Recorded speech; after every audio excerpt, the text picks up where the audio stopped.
Good morning everyone. Ayan, umaga na naman. Tapos na naman ang isang buong magdamag na pakikipaglaban.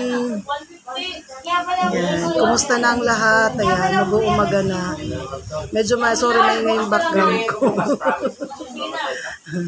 Ayan. Yun lang, nakikiusap lang ako doon sa mga followers ko. Yung mga request nyo sa akin, personal request sa inbox ko. Pakihintay-hintay lang ha, kasi medyo nagkaroon ng health problem. Nagkaroon ako ng health problem kasi hindi ko maayos lahat. Pero hindi lahat ng nagre-request mapagbibigyan ko kasi alam nyo na wala rin naman tayong ganun kalaking pondo, wala na kaming ayuda. Stop ng ayuda. Kaya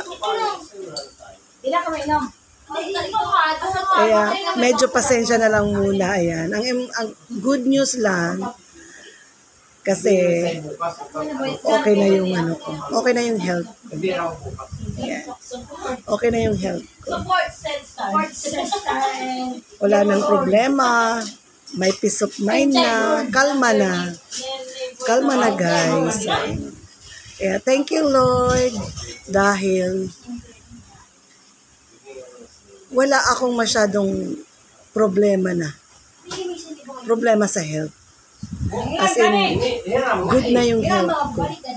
Kailangan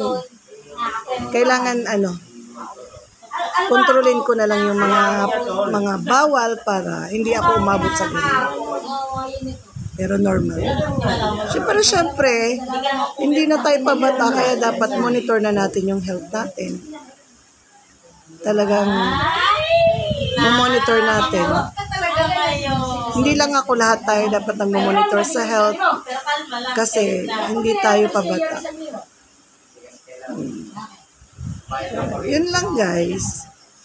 Thank you sa pag-follow nyo, sa pag-panood nyo ng mga videos ko. Thank you so much.